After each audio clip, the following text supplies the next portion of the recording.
I suppose you could call it the realm of my consciousness. I'm someone who no longer exists in the real world after all, as you well know. It's nothing. I still have enough strength to play the part of a good host. I've always hoped that I'd get the chance to talk to you like this, and now, the time has finally arrived.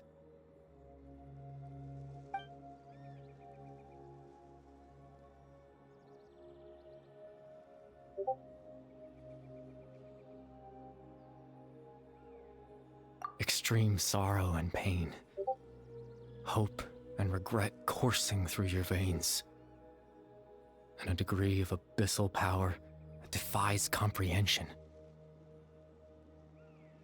Father told me that once I possessed all those elements, I would become the loom of fate. But, despite his intentions for me, I never truly became the loom of fate.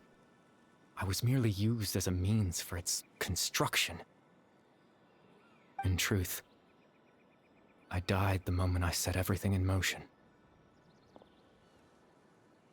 The person you see before you now is nothing but a remnant of consciousness left over within the loom of fate.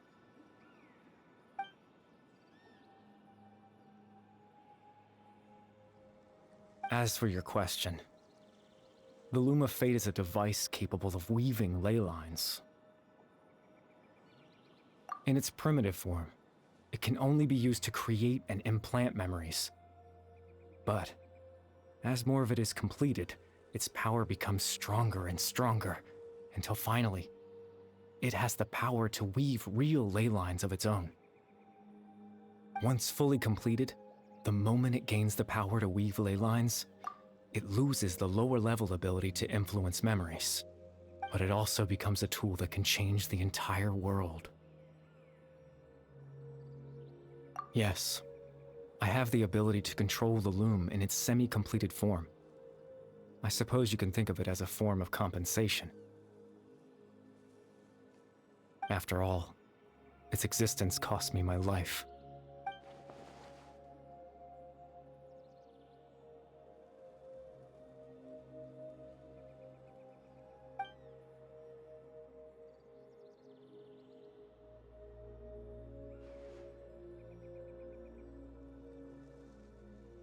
Ah, that. I was wrong to implant those memories. I'm sorry I caused so much trouble. Not only for everyone in the village, but for you as well.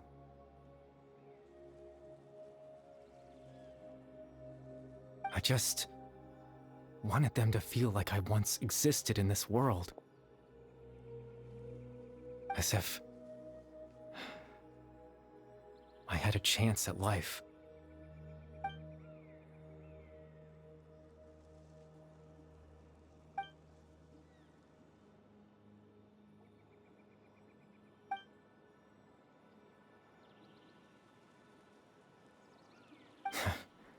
I know what you must be thinking. Why would I do something so meaningless?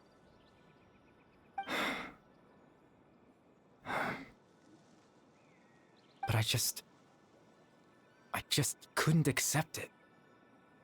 I had to know what it would be like if I had my own life. What kind of person I would be. What other people would think of me.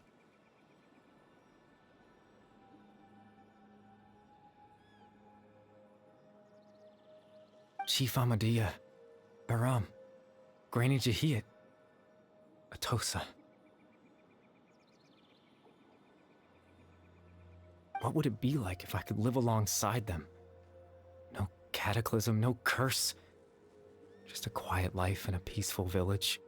I was curious, so I selfishly tried to have my own life. Even if that meant piecing together the version of myself that could have been. One memory at a time. I know it sounds stupid.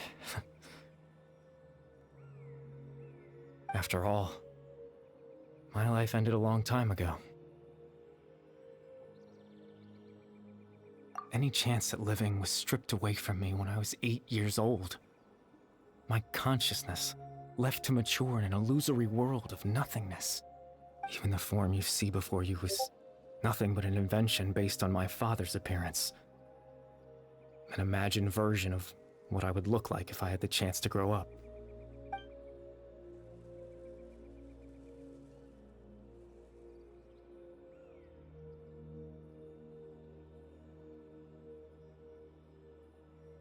I know. But there's nothing I can do to make them find me. If I could exist in the real world, I would return without a second thought and surprise them with the suddenness of it all. But, well, that's not possible for me.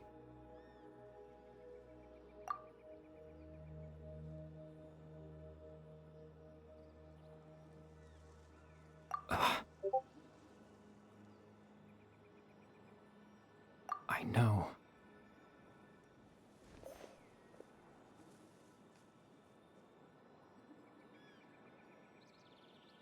Captain Dainsleif. Twilight's sword, you mean? No need to meet up with him. Things should already be settled on his end. Exactly. As someone who could only exist in people's memories, the fact that I'm able to talk to you in my consciousness like this can only mean one thing. The loom of fate has already been completed.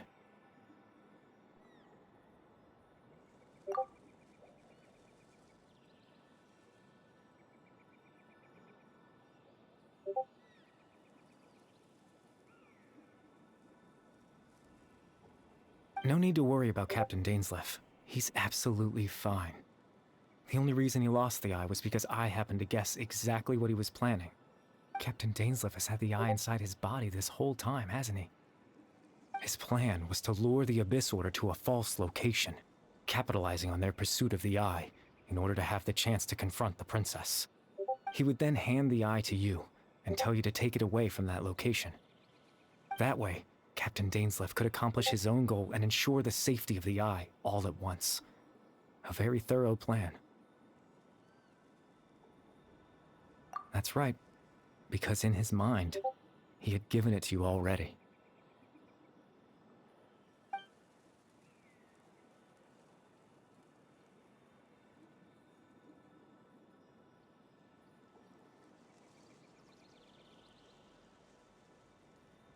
Before you two entered that false location.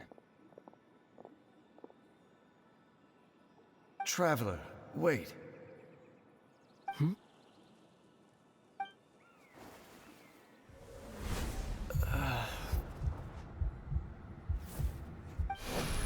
We've no time to lose.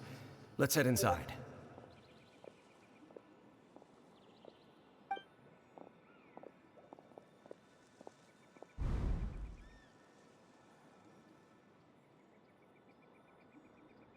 That was when I implanted the memory of him handing you the eye.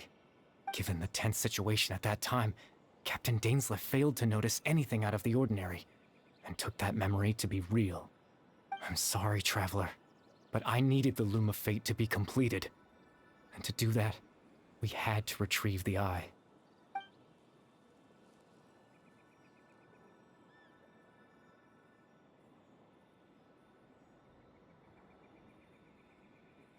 I promise I'm not trying to conceal anything from you, but I truly have no idea what the princess is planning. Tevat's ley line system is deeply entrenched in the planet. Creating new ley lines can neither replace nor extend the ones that already exist. In the face of everything they could be planning, I fear I'm too insignificant to even get a glimpse of the bigger picture. In any case, I had my own use for the Loom of Fate, and my goal, at least, has been achieved. You remember my father, don't you? Clotar Alberic. I believe you saw him in your sibling's memory.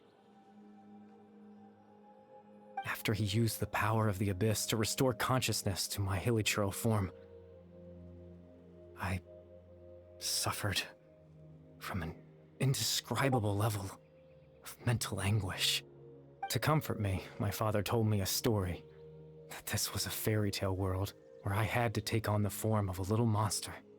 That story managed to dispel my fears, even if just for a moment. My goal was simple: to use the Loom of Fate in its near-completed form, when its ability to create memories was at its strongest, to implant a specific memory into the minds of the Hilichurls. In that memory, I would tell them a story, just like my father did for me. It was a story of fairy tales and love. But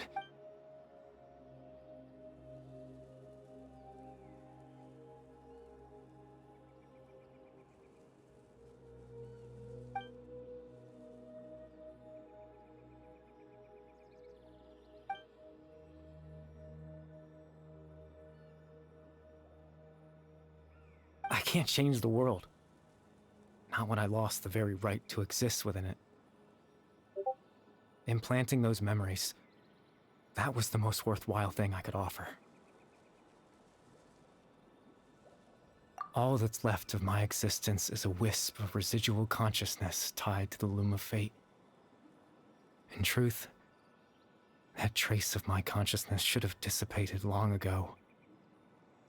My goal was the one thing that allowed me to hold on all this time. But now, the bedtime story is finished. And it's finally time to rest.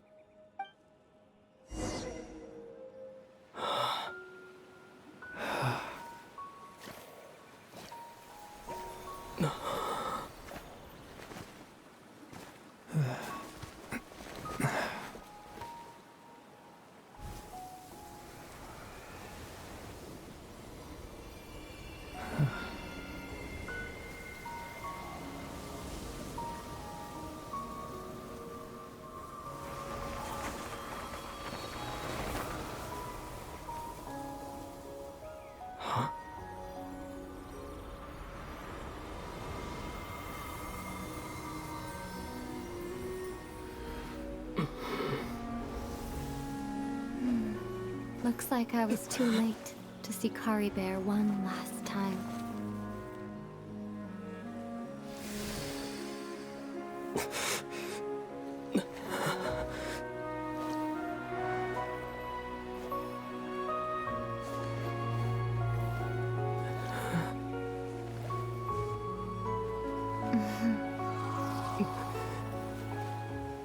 Kari Bear's consciousness is gone, and this space will soon disappear along with it. Neither of us belongs here. That's why we're not tangible. Were that not the case, I'd love to hug you too. Well, how about a conversation?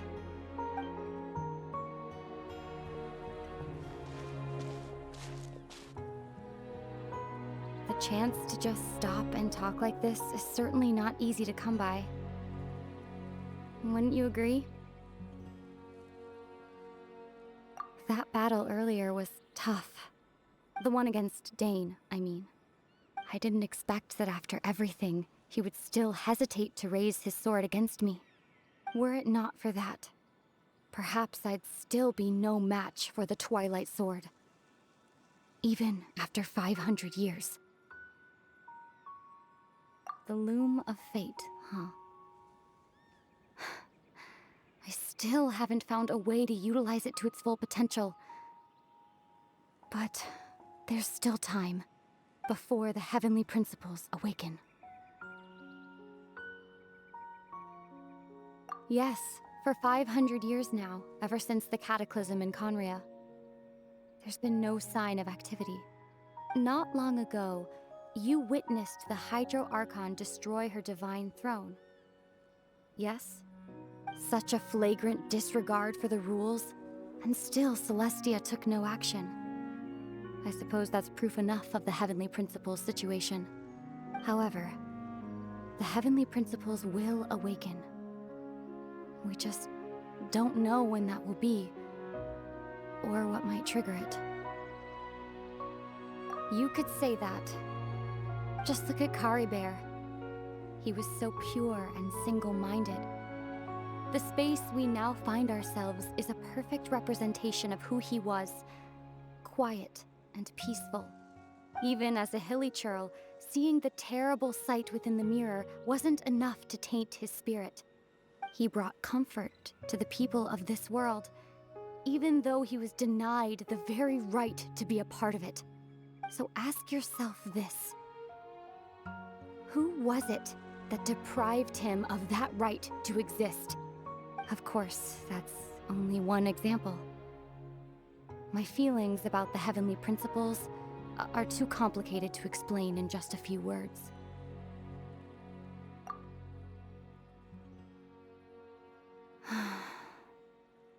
Ether?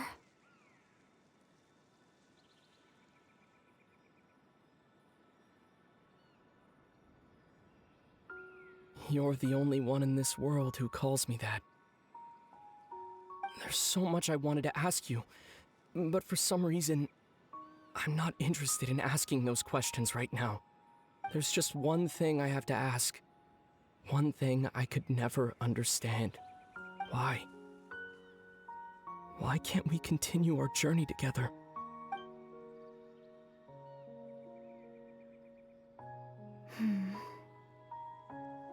At the end of my journey, I arrived at a place known as the Sea of Flowers at the end.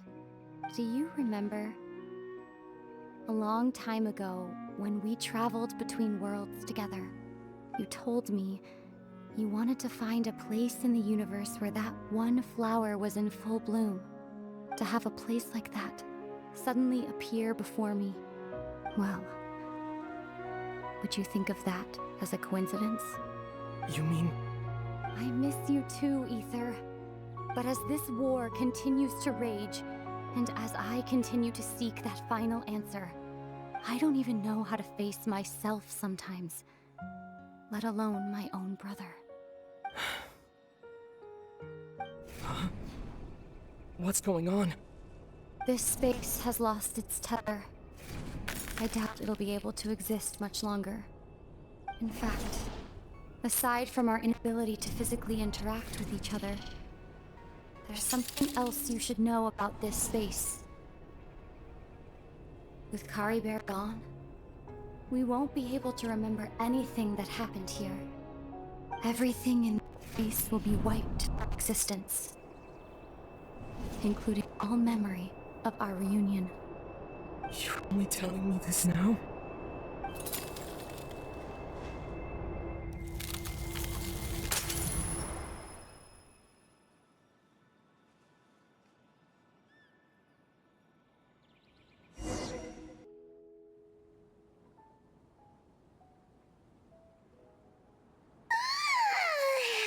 Still so sleepy.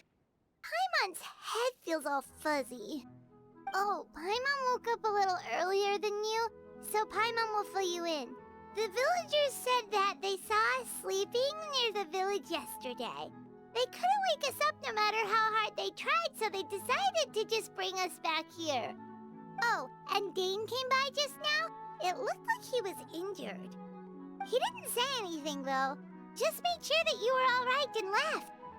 Kinda seemed like he had a lot on his mind, but that's Dane for ya.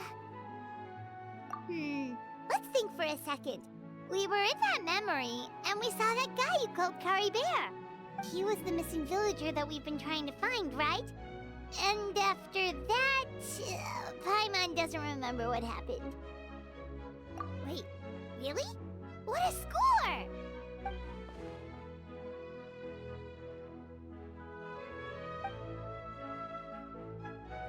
Well, what happened after that?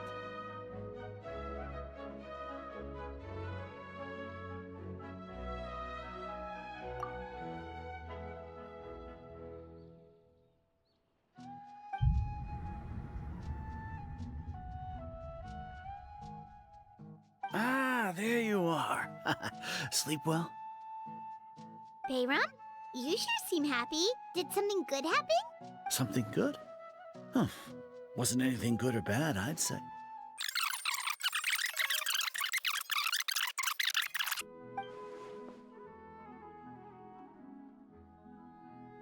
Oh, and we also remembered his name, Curry Bear.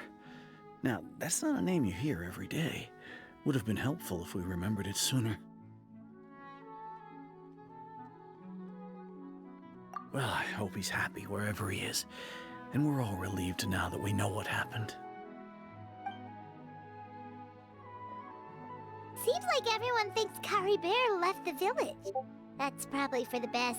At least they have some sort of explanation now.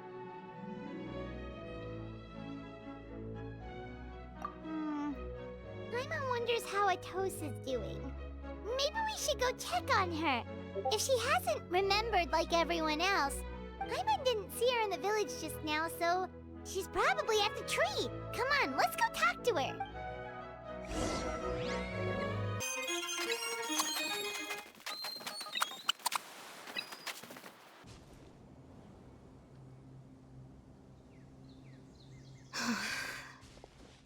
Hey, Atosa, how's it going?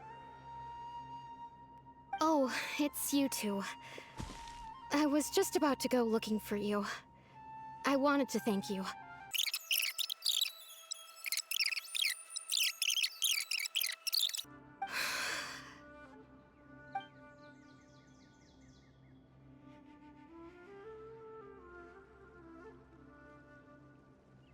Okay, I'll admit. I'm just putting on a brave face. I was dumped, wasn't I? Otherwise, why would he just leave like that without saying goodbye? You don't need to comfort me. I'll be okay.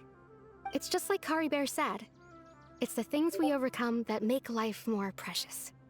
And you know, if he has a heart, maybe he'll come back and see me one day. Anyway, thanks for all your hard work, you two. I promised I'd help Granny Jahiet with something, so I should head back. Goodbye! Well, that should be it, right? Everyone's lives can go back to normal now. Oh, right! Weren't you about to tell Paimon what happened after your conversation with Curry Bear?